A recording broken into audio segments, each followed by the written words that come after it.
TVU Noticias, somos información, contamos historias. Hola, ¿qué tal? ¿Cómo están? Gracias por estar con nosotros en esta edición especial que tenemos como canal para resumir este 2024 y proyectar el próximo, el 2025. Lo vamos a hacer a través de una serie de entrevistas que realizó todo nuestro equipo de periodistas y también de conductoras. Vamos a partir este año 2024 con una temática bien importante, con lo que dejó en realidad este año y que fue como transversal. El congestionamiento, reordenamiento de los territorios y urbanismo con perspectiva de género. Y ahí hablamos con una referente en el área, la decana de la Facultad de Urbanismo de la Universidad de Concepción. Vamos a revisar y comenzar así este especial como canal.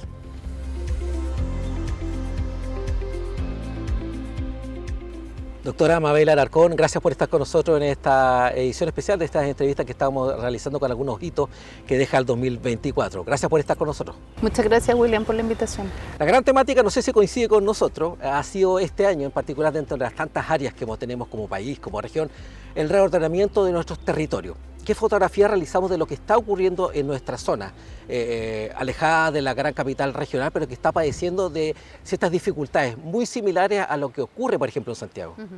Mire, William, esto tiene que ver con procesos que se han venido dando en las últimas décadas. Yo creo que asociado a errores en la planificación territorial que hemos cometido, no solamente en el área metropolitana de Concepción o en la región, sino también en otras áreas del país donde hemos ido expulsando a la población que vivía tradicionalmente cerca de los centros hacia áreas más periféricas, esto asociado a los valores del suelo, ¿no es cierto? Una familia, si bien es cierto, personas que vivían en el centro y se van, o personas que llegan a vivir al área, van a intentar buscar siempre lugares donde poder desarrollar su familia, ¿no es cierto? Somos bien amigos de vivir en casas con jardín, con patio, etcétera, pero también que salgan a un buen costo económico. Por lo tanto, claro, la oferta que se ha dado en el último tiempo ha ido configurando estas grandes periferias que finalmente lo que hacen es que obligan a las personas a tener que tener traslados muy largos entre los lugares donde viven y los lugares donde realizan sus actividades, ¿no es cierto? La misma Universidad de Concepción o el Hospital Regional, el resto de las universidades en general, centros de trabajo, etcétera, están localizados en las áreas centrales y eso produce enormes conglomerados urbanos con todas las problemáticas asociadas. ¿Y eso debería solucionarse a corto, a mediano plazo? ¿Qué siente usted? ¿Deberíamos seguir, esto debería seguir acrecentándose, que los traslados sean mayores, que las problemáticas? Porque para llegar a una problemática gruesa necesitamos de estudio, necesitamos de compatibilizar una serie de áreas, por ejemplo, lo que significa hoy día los servicios de impacto ambiental, lo que significa los saberes, derechos y deberes de las propias también comunidades o fuerzas vivas. ¿Qué podríamos proyectar en este sentido? A ver, en planificación estratégica territorial existe una metodología que se conoce como análisis prospectivo y lo que intenta esta metodología es prever escenarios futuros posibles. Y uno de esos escenarios, que es como la tendencia marcada por el mercado, es que nuestras áreas metropolitanas, áreas urbanas van a seguir creciendo hacia afuera, porque crecer hacia adentro, que es la visión alternativa, requiere una voluntad política muy fuerte, que es dejar de ofrecer suelo a bajo costo para que los grandes desarrolladores inmobiliarios ejecuten, digamos, sus grandes paños y proyectos residenciales y empezar a buscar áreas dentro de los centros o los pericentros de las ciudades para desarrollar vivienda y servicios asociados en lo que se conoce en el urbanismo como densidades apropiadas, es decir, trabajar con densidades de, por ejemplo, edificios de 6 a 8 pisos que no superen, ojalá, esa altura, que no sean edificios de 20, 25 pisos como se han visto también en el centro de la ciudad en los últimos años, que es como lo contrario, ¿no es cierto?, la hiperverticalización, pero sobre todo ofrecer servicios y buenas vías de transporte público a las comunidades que van a ocupar esas áreas. Requiere una voluntad política, entonces si no tenemos entes políticos, digamos, con visión y con puño, digamos, o con músculo político para revertir eso, la tendencia va a ser a que vamos a seguir creciendo hacia afuera. Doctora, otra de las áreas de expertise suya habla de los asentamientos costeros. Desde acá, precisamente la universidad, el INCAR está haciendo un trabajo en este sentido.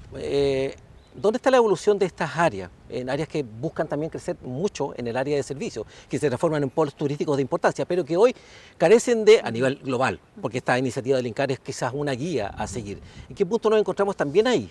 Tenemos una dificultad bien grande en relación a las comunidades costeras. Nosotros lo que hemos trabajado básicamente con colegas del Departamento de Urbanismo, la profesora Rosa María Guerrero y otros colegas, es analizar las caletas pesqueras no solo como lugares productivos, donde existe gran acervo, conocimiento, ¿no? Como decía usted, saberes respecto de la pesca artesanal, sino también como lugares donde viven comunidades, es decir, que son espacios urbanos o urbanizados, la mayoría de los que tenemos en la región, que hacen un aporte muy importante, no solo la producción de alimentos extraídos del mar y otros que no necesariamente son alimentos, sino también hacen un aporte muy grande a la identidad pesquera, a la identidad litoral, al turismo, al desarrollo local, etc.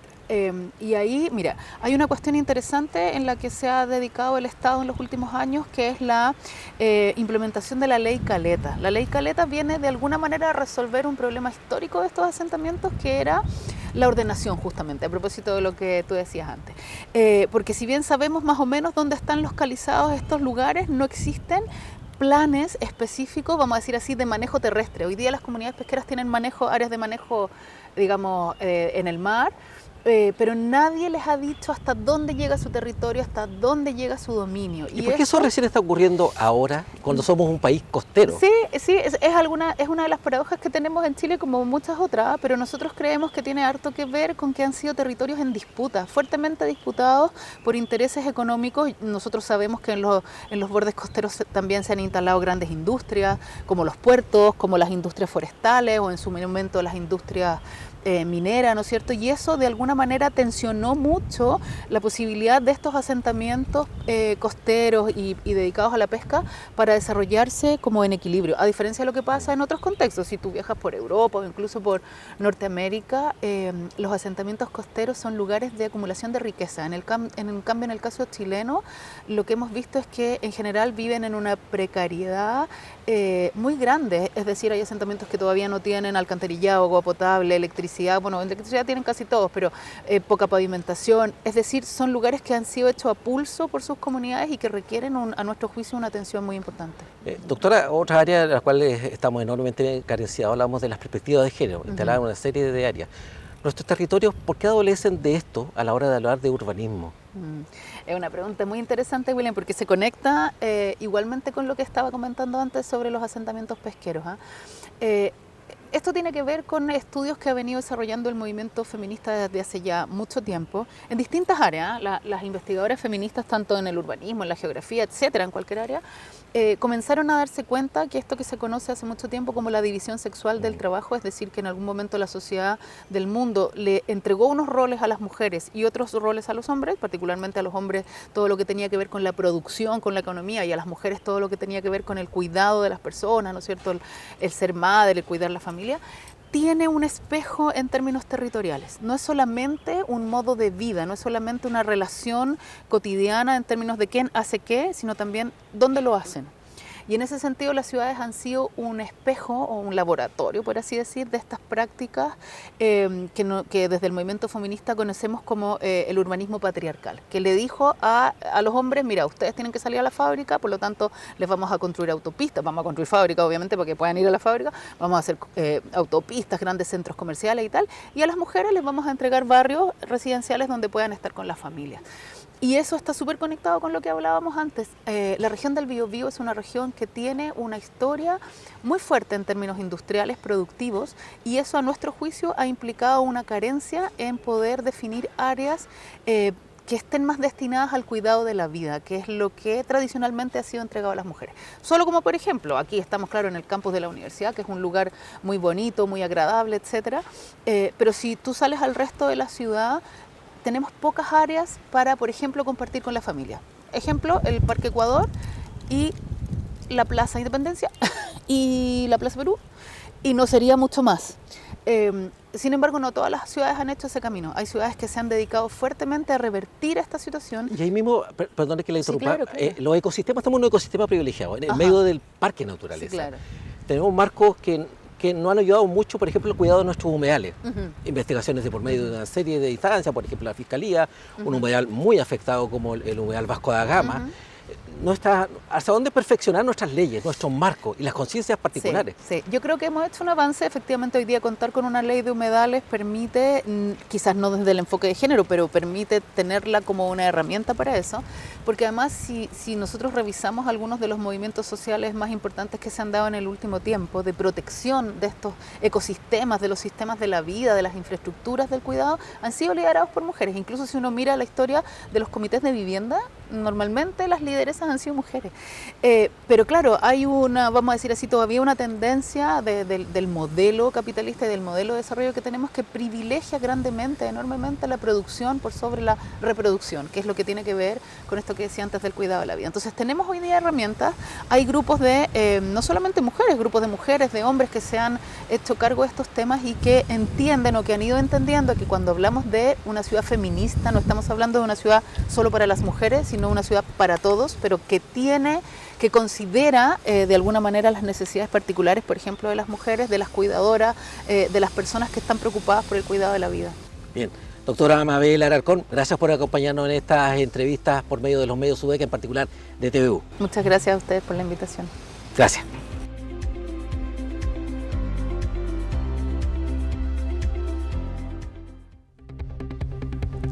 Ahí revisamos esta entrevista, puede revisar, recuerde, todo nuestro material en nuestro canal de YouTube.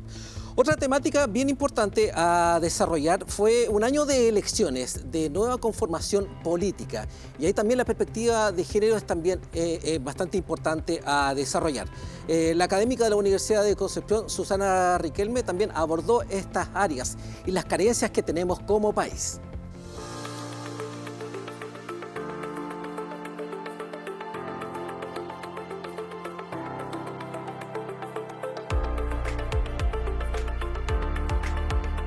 Doctora Susana Riquelme, muchas gracias por estar con nosotros en este ciclo de conversaciones en TVU. Muchas gracias. Muchas gracias, Carlos, por la invitación. Partamos a ver, este ha sido un año bien especial, por decirlo de alguna manera.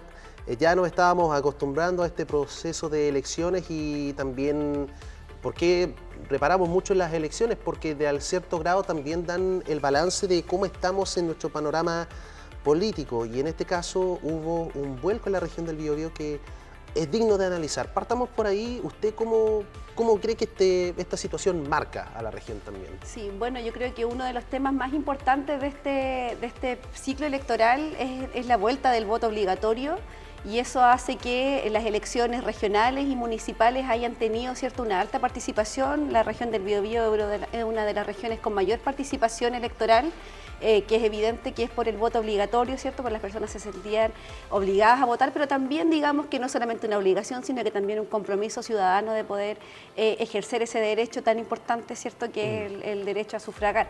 Y bueno, y vimos evidentemente una segunda vuelta en el caso de los gobernadores regionales y en caso de los municipios, ¿verdad?, que se hace solamente en una sola vuelta, un panorama bastante diverso, ¿cierto?, entre las distintas comunas de la región, pero interesante.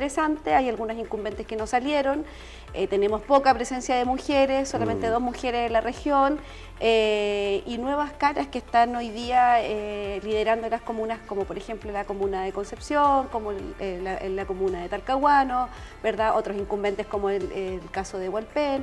Súper interesante, hay que ver cómo se genera ahora toda esta articulación política, ¿cierto?, con el nivel regional, con el nivel central, y ver cómo se da esta suerte de gobernanza multinivel. Es bastante particular lo que destaca también, doctora, porque, bueno, vamos a estar analizando el tema de la presencia femenina, pero también pareciera, muy a simple vista, que Concepción es un ejemplo, pero la región del Biobío parece que se está desentendiendo mucho de la centro-izquierda, y estamos viendo un poco la presencia de referentes de derecha, el mismo caso de Concepción, o sea, el Partido Social Cristiano, que sorprendió a varias personas, incluyéndonos a los medios de la prensa, sobre todo con lo prematuro que es podemos decir, su nivel de popularidad.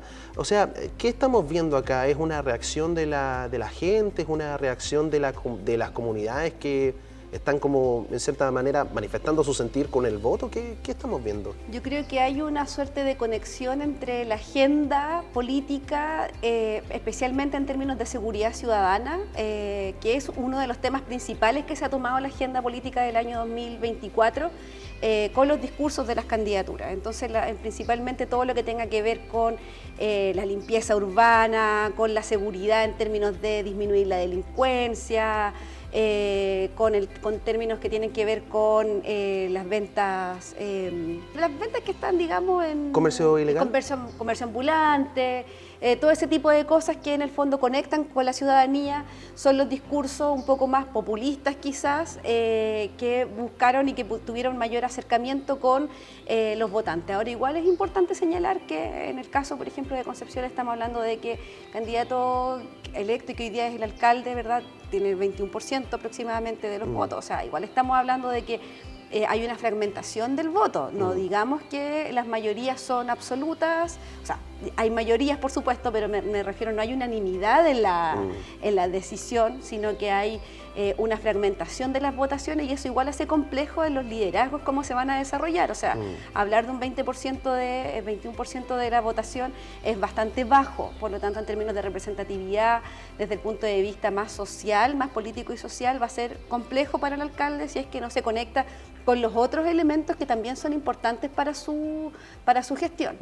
Ahora, está pendiente el tema de la presencia femenina. Hubo un cambio drástico, sin duda menos presencia de mujeres alcaldesas en este caso. Pienso en el caso de Santa Juana, pienso en el caso de la comuna de Arauco, que en su contexto, particularmente pienso en Santa Juana, siento que Ana Albornoz está formando un liderazgo bastante sólido, y bueno, obviamente las elecciones siempre son algo a tener en consideración, pero quizá esto tampoco radica tanto en el mismo poder del voto de la gente, que tiene que ver, pero también con la necesidad de los partidos en dar mayor cabida, dar mayor empoderamiento y igual emparejar la cancha. No sé si estás de acuerdo también. Sí, absolutamente. O sea, yo creo que a nivel nacional el cambio no fue tan drástico. Yo creo que ahí se sostiene la subrepresentación de mujeres. Teníamos para la composición de alcaldes y alcaldesas anterior un 17%, ya tenemos un 16,2%. O sea, baja, pero tampoco es una diferencia tan grande. O sea, estábamos en un contexto de subrepresentación y ahora seguimos aún más bajo. Entonces, ahí tiene que ver principalmente, hay un tema que tiene que ver con los partidos políticos. Yo creo que son uno de los grandes responsables de esta subrepresentación, porque en el fondo no teníamos candidatas. Teníamos pocas candidatas, entonces era evidente que el resultado iba a ser el que tenemos. Por otro lado, se observa que en el caso de la alcaldesa de Santa Juana, no es el mismo caso, pero también, por ejemplo, que se fue a la reelección la candidata de Santiago, ¿cierto?, Iracy Hasler. Entonces se observa que hay una suerte de mayor, se juzga de una manera más dura las gestiones de las candidatas o de las alcaldesas que de los alcaldes.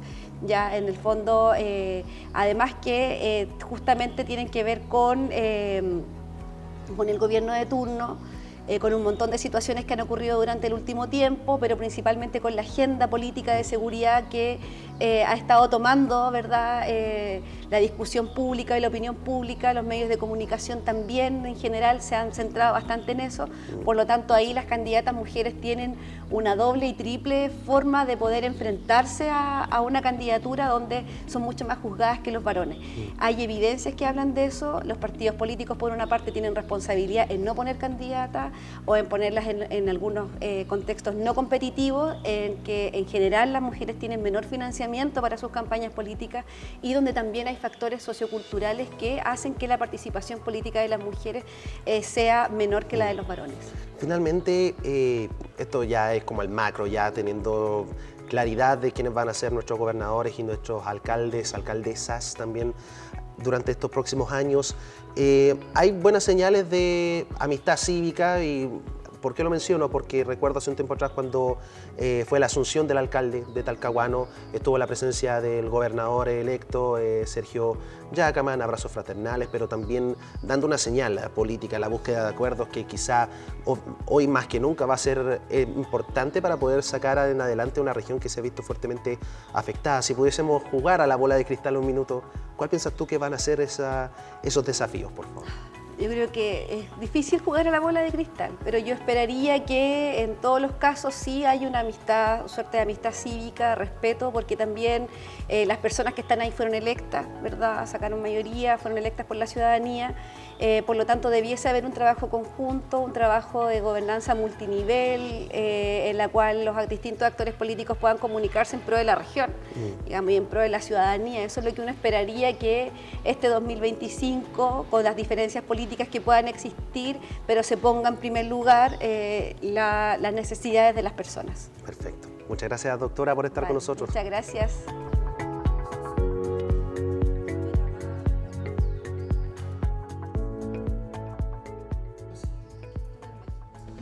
Ahí estábamos revisando parte de este especial, estamos recién comenzando. La idea es que usted se mantenga en nuestra sintonía, en la sintonía de TVU, los medios UDEC. Nuestra compañera del matinal, Constanza Sarquís, también habló con una de las lideresas. Así fue catalogada durante este año. Hablamos de Juanita Toro. A través de ella hablamos de este año en materia cultural, los desafíos que también se abren como región. Revisemos la entrevista que hizo nuestra compañera de labores, Constanza Sarquís. Juanita Toro, destacada artista, bailarina, intérprete, maestra regional de lo que es la danza. Es para nosotros muy hermoso que puedas estar con nosotros aquí en el canal de televisión hablando sobre cultura, sobre arte y sobre tu hermosa e impresionante trayectoria de nuestra región. Gracias, Conci, por la invitación y la invitación del canal para compartir en algunos momentos contigo. Año en este trayecto maravilloso, lo que es el educar a través de las artes. Y hoy quiero partir obviamente con algo que tienes en tus manos, ese tesoro que revela toda tu trayectoria. Así de es. las 100, ¿cierto? Los 100 líderes, ¿cierto? Mayores de nuestro país, un galardón que te fue entregado hace un tiempito atrás. Si nos pudieses contar detalles de cómo se siente esa experiencia de ser tan inspiradora para nuestro país. Bueno, la verdad es que me llegó esta noticia en forma muy sorpresiva y fue muy emocionante para mí cuando me hablaron desde la Universidad Católica de Santiago para comentarme que había sido seleccionada entre los 100 líderes mayores que aún hacemos contribución a nuestro país. La verdad es que fue algo muy lindo y yo pensaba, ¿quién me indicó, o sea, como mi nombre para estar dentro de este grupo tan selecto de personas. Pero nunca he podido enterarme qué institución o qué persona me dio esa oportunidad tan linda. De 2.600 y tantas personas que fueron nombradas allí, fuimos 100 los que obtuvimos este reconocimiento tan hermoso y que dice en reconocimiento y agradecimiento por su liderazgo social y aporte al desarrollo de Chile. La verdad es que es un reconocimiento muy hermoso, que esto además junto con el diario El Mercurio es organizado por la Universidad Católica. Es un galardón, si me permites, que llevamos cada una de las personas que fuimos formadas con tus distintas academias. ¿Y cuántas eran aproximadamente, Juanita, las academias que históricamente han formado parte de tu trayecto como artista y como maestra? Oh, física, porque bueno, el nombre ha sido siempre el mismo, ya, pero creo que voy como en la número 8. En la número 8. Sí. La última fue mi academia que estaba en Salas y desgraciadamente con la pandemia la tuvimos que cerrar. Pero hoy día estoy en una nueva casa que nos acoge en forma muy amigable y donde me siento parte de ella, que es Artistas del Acero. Exactamente, a esa temática también quería llegar como punto también importante dentro de lo que es el trayecto de lo que son las artes regionales. un lugar tan importante, ¿verdad?, para albergar a distintas generaciones que se van sumando a las clases de música, a las clases de danza, compañías teatrales, que en algún minuto estuvo a punto de su cierre, con respecto obviamente a la realidad compleja que se vivió, ¿cierto?, históricamente con el cierre de la empresa siderúrgica Huachipato y justamente este miedo que estaban viviendo muchos artistas con respecto a que esto se iba a cerrar, este espacio efectivamente no iba a seguir desarrollándose desde la región. ¿Cómo se sintió eso? O sea, todos lo estábamos sintiendo de forma muy fuerte.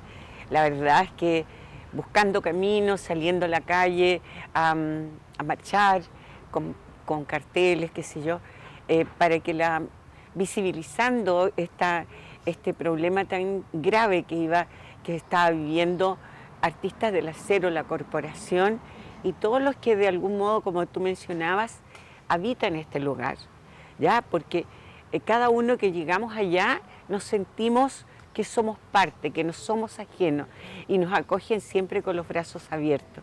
Es un lugar que es, yo lo he dicho en varias ocasiones, siento que es como el corazón de las artes y la cultura de Concepción.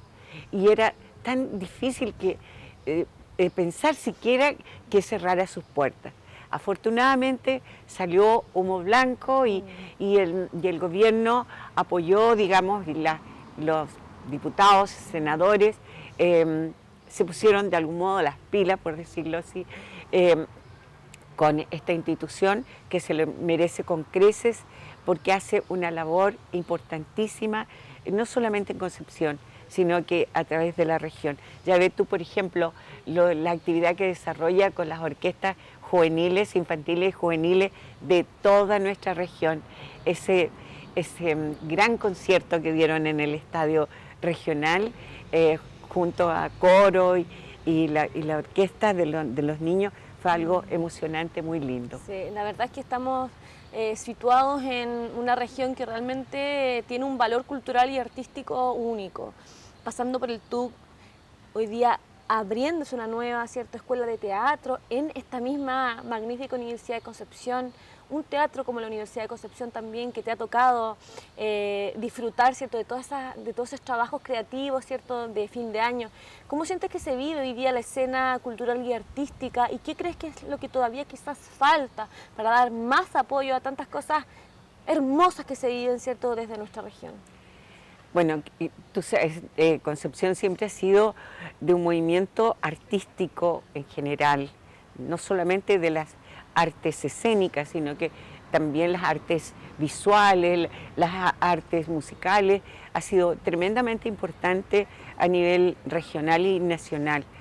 Creo que la apertura y la acogida de la Universidad de Concepción para el teatro ha sido realmente importante, porque ya tú lo viviste, hubo 2 intentos anteriores y desgraciadamente no tuvieron que cerrar, ¿ya? Ojalá que perdure acá en la Universidad de Concepción y que se abran mucho más oportunidades para los jóvenes que van a egresar de esta carrera tan importante. Yo creo que lo que falta, por ejemplo, es que hubiese un gran centro cultural como el GAM, algo así, como que albergara a proyectos artísticos que sean relevantes en diferentes ámbitos, pero muy especialmente la danza lo necesita mucho, ¿ya? Afortunadamente, Artista del Acero ha cumplido de algún modo ese rol, pero que debiera tenerlo a lo mejor el gobierno regional, en el Teatro del Biobío o a lo mejor la Municipalidad de Concepción, que también tiene el centro artístico, cultural, pero a lo mejor hay que ampliarlo, ¿ya? Porque hay unas buenas iniciativas, pero a lo mejor necesitan apoyo, recursos, como para contribuir. Por ejemplo, nosotros llevamos 58 años en la danza en la región y creo que este reconocimiento que ha tenido, creo que avala ese trabajo y esa preocupación por hacer las cosas bien. Muchos de mis alumnos han tenido la posibilidad de llegar al Teatro Municipal y porque ha habido una buena formación. Entonces creo que de algún modo también necesitamos un respaldo, porque ¿por qué morimos las academias o los espacios buenos o de serio en que se trabaja la danza o el teatro o cualquier otro tipo de arte? Porque no hay recursos.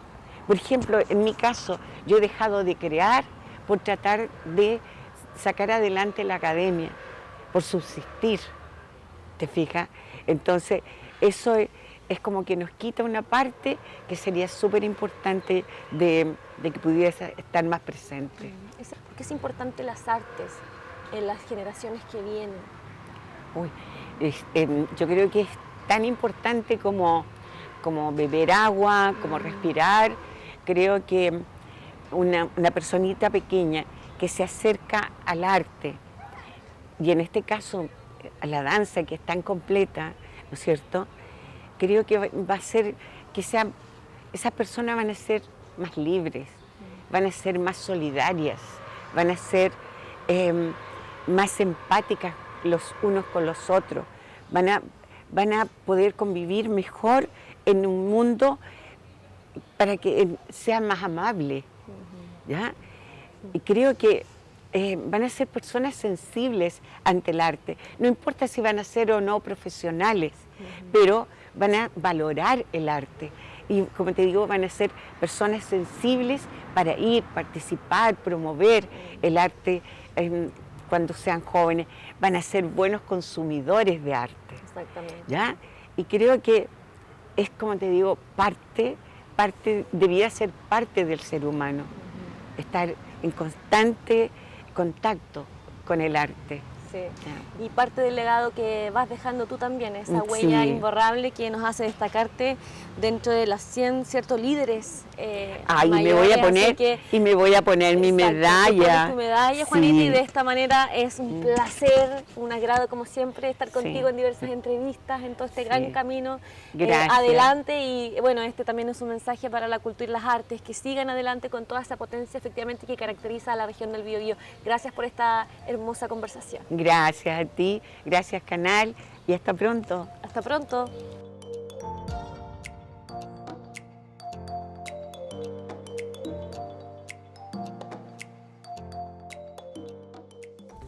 Salud, los casos de COVID hacia el término de este año y también las alertas en torno a micoplasma.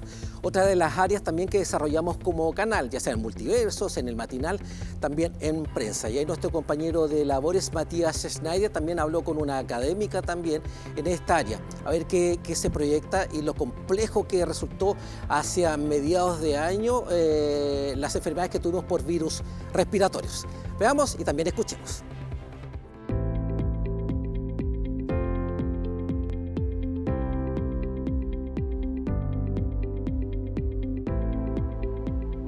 ¿Qué tal? ¿Cómo están? Estamos junto a la doctora Lilian Lamperti para conversar acerca de lo que ha marcado también este año en materia de salud en general y los avances científicos, sobre todo en tema molecular. ¿Qué tal? ¿Cómo está? Bien, buen día, muy bien, muchas gracias.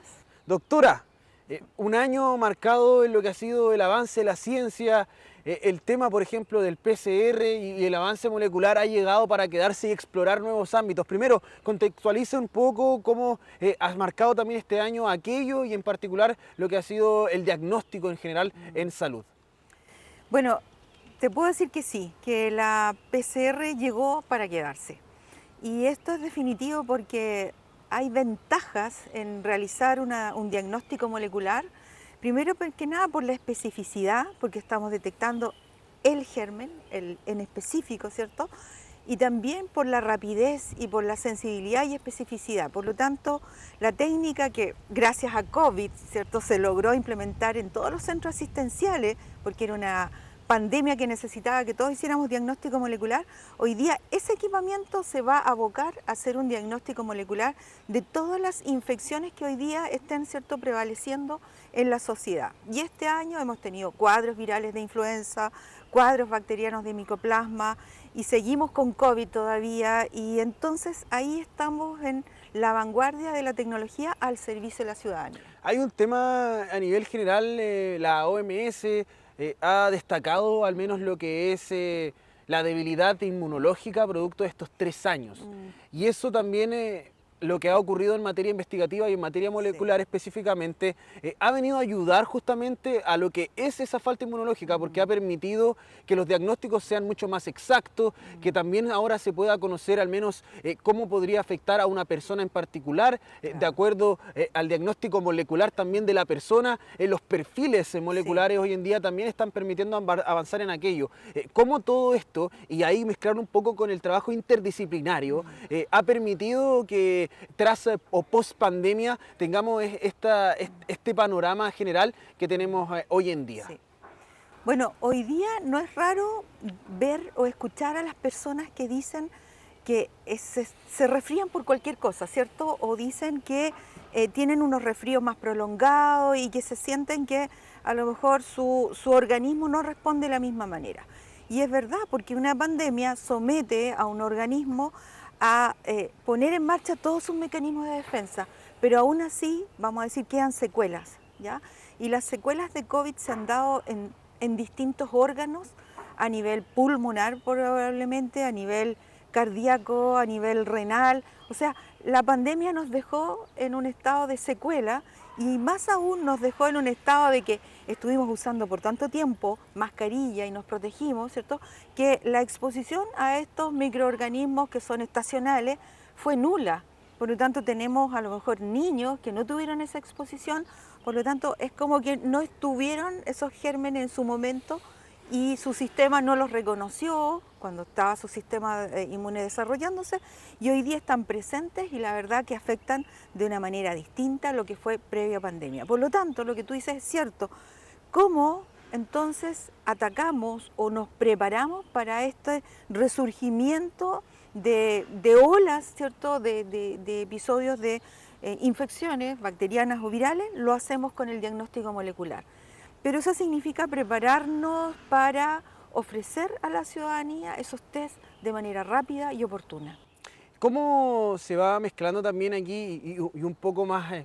Sabemos que esto tiene una razón científica detrás, que la ciencia avanza, que la tecnología avanza, pero que también la política pública tiene que estar adaptada a lo que va a ser. Hoy en día hay servicios privados, por ejemplo, de diagnóstico molecular, pero y a nivel general el diagnóstico molecular también tiene un matiz particular que en Europa o en algunos otros lugares de nuestro planeta ya está avanzando y que tiene relación con la medicina preventiva. ¿Cómo también en nuestro país, en Chile, con estos avances podemos comenzar ya a avanzar en medicina preventiva y no ser tan reactivos, que también es uno de los grandes temas que en todo, al menos lo hemos visto, en emergencias sanitarias? Claro. ¿Cómo logramos también realizar ese tránsito desde la ciencia a la política pública?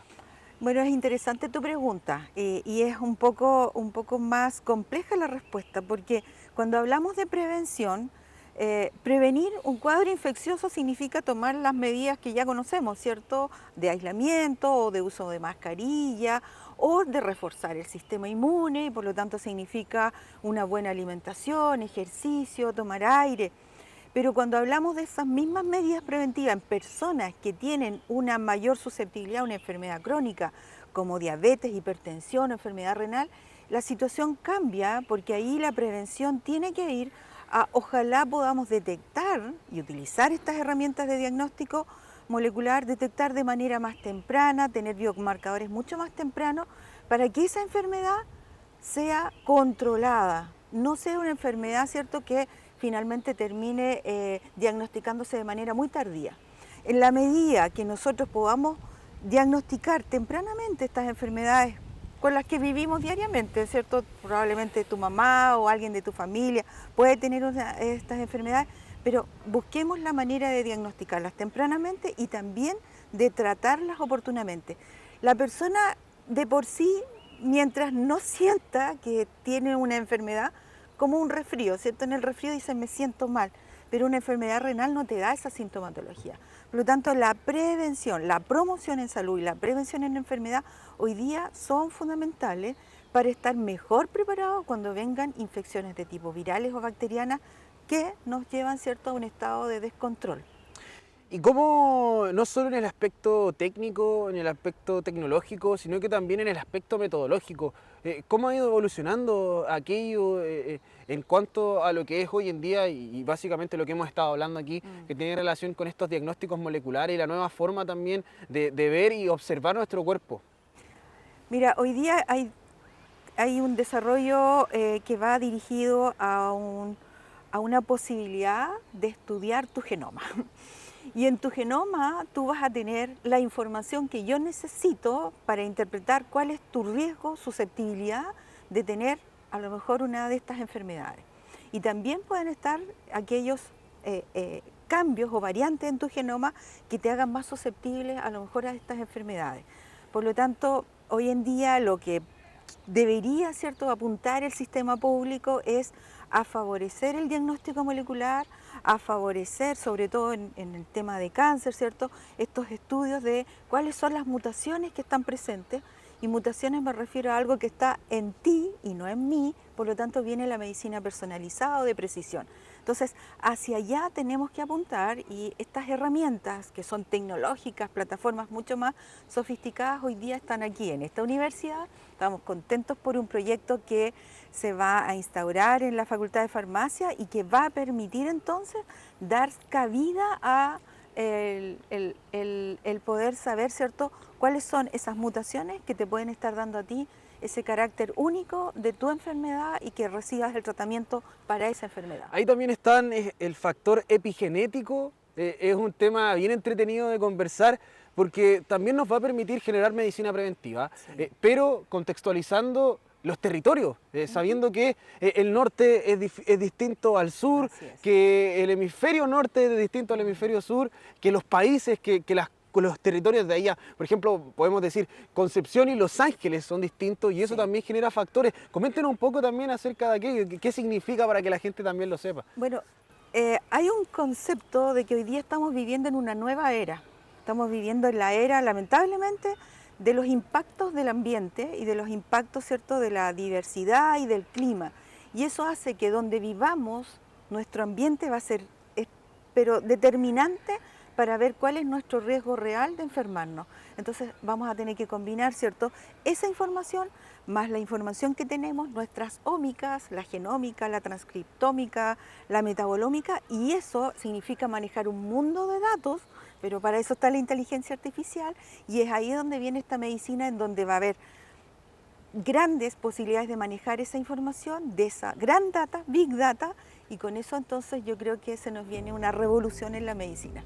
Doctora, le agradecemos por su tiempo, por estos minutitos de conversación, parte de lo que fue este 2024, y ahí dejamos la puerta abierta para lo que va a ser también este 2025 con la llegada de estas nuevas tecnologías, el procesamiento de datos, y bueno, parte también de lo que ya vamos a comenzar a ver hacia el futuro, que obviamente estamos a la expectativa de aquello. Muchísimas gracias, doctora. Gracias, Matías.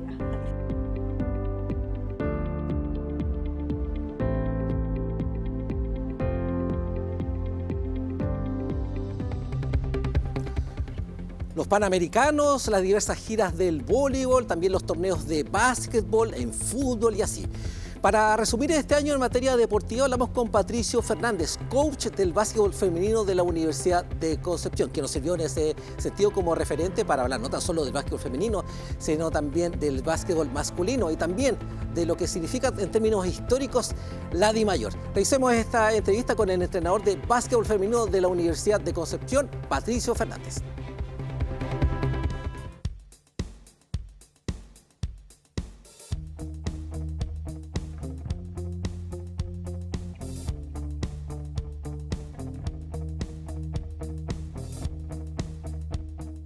Profesor Patricio Fernández, entrenador del básquetbol de la Universidad de Concepción, de la rama femenina. Gracias por estar con nosotros. No, gracias a usted por la invitación. Profesor, ¿qué significa la llegada para usted acá, a la Universidad de Concepción? Viene de un área bien ícono, en materia de básquetbol, de deporte. Tenemos muchos representantes acá en la región del Biobío que son precisamente de la zona de la región de Magallanes. ¿Qué significa para usted llegar a este lugar? No, fue un cambio rotundo, o sea, pasar del amateurismo al profesionalismo es una distancia enorme, donde hay que hacer muchas más cosas.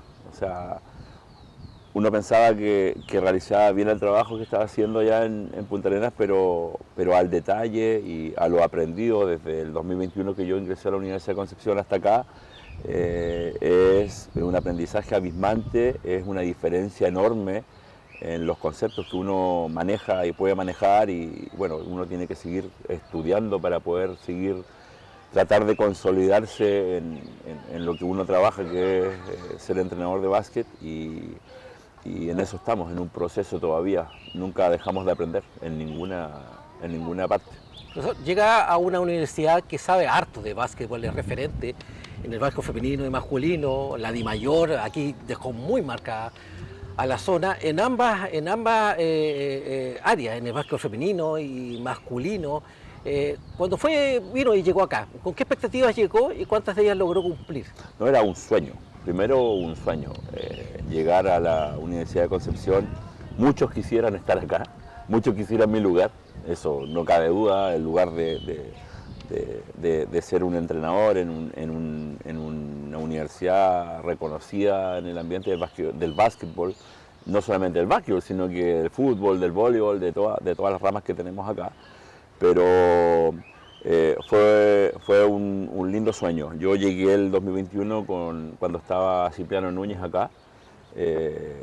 A mí me gusta dirigir femenino, pues soy el entrenador de femenino, siempre he dirigido femenino, y en base a eso conversamos y se pudo dar mi llegada en julio del 2021 acá para involucrarme tanto en el femenino como en el masculino también, para, como te dije anteriormente, seguir aprendiendo cosas y desenvolviéndome, tratar de desenvolverme de la mejor forma posible cuando uno ya esté al mando del tema. O sea, todos saben que Cipriano se salió la temporada pasada y al mando quedó Santiago Gómez, que es una excelente persona, un excelente entrenador.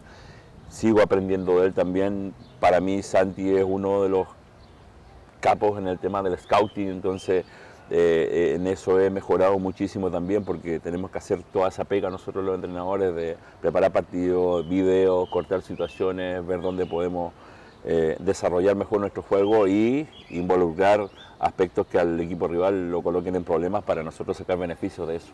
Antes de pasar precisamente al básquetbol femenino, usted menciona al coach del básquetbol en varones, y hablábamos de la DIMAYOR, que usted conoce mucho, harto. Jugué también. Jugó también. Y acá también hay referentes del básquetbol, no sé, hablando acá, Roland Fitch, Funke, Pato Briones, y así. En Petrox todavía nos recordamos de ese equipo que encabezaba, entre otros, Daniel Biafora. Saúl Guerra, Daniel Biafora. Exacto. ¿Qué se queda de ese torneo? Mira, yo tuve la dicha de, cuando llegué acá la primera vez a Concepción en el año 93, yo en un nacional de básquetbol me hice muy amigo de Rodrigo Zúñiga y le dije a él que posiblemente iba a venirme a vivir acá por temas de estudio. Y se dio el tema, vine, lo llamé y me invitó a entrenar a Petrox.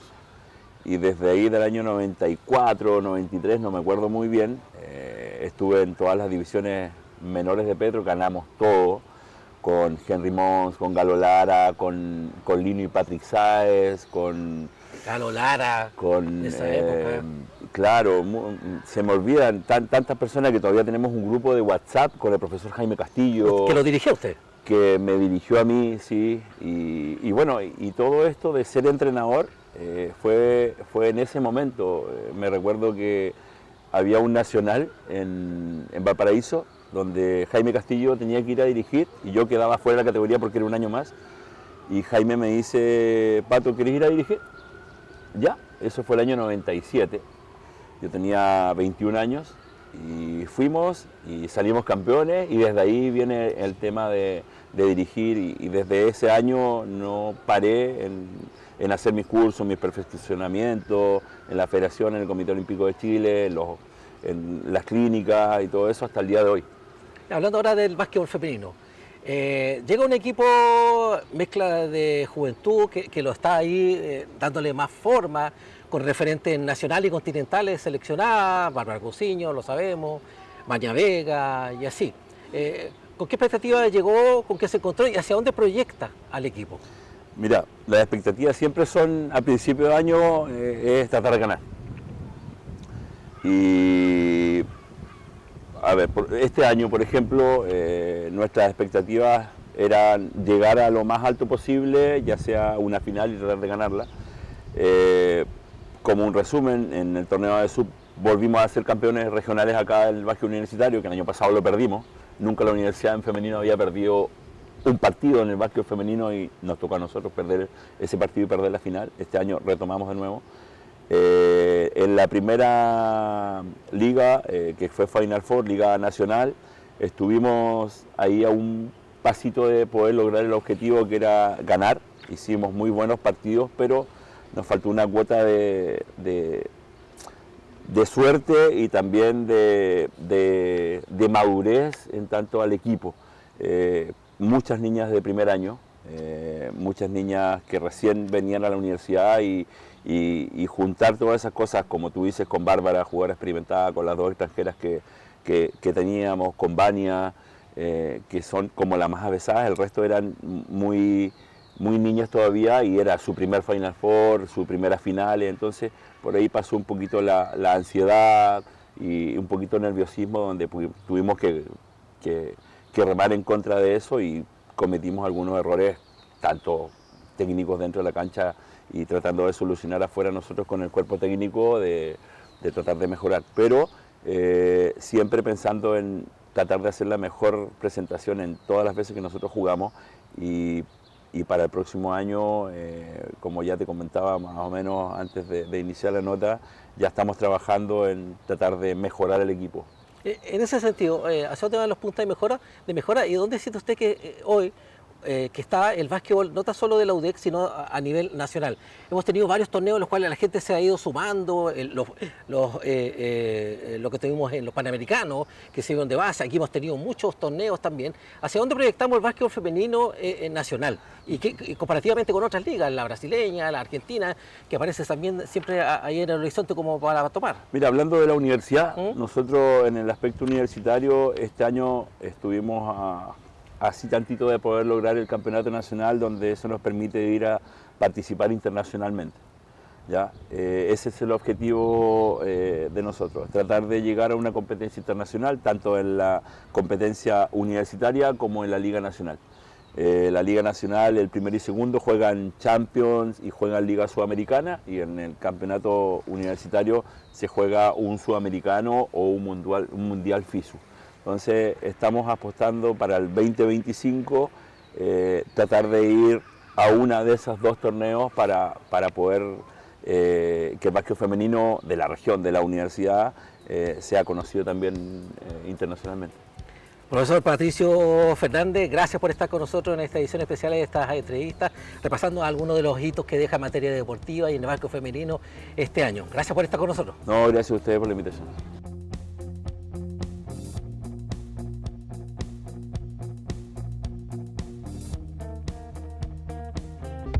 Gracias por estar con nosotros en este especial como canal, destacando una serie de entrevistas con referentes protagonistas de este año 2024 y también que proyectamos a través de ellos y ellas este 2025. Gracias por preferirnos como canal. Manténgase como siempre en las sintonías de Medios UDEC, en particular de TVU. Chao, que esté muy bien.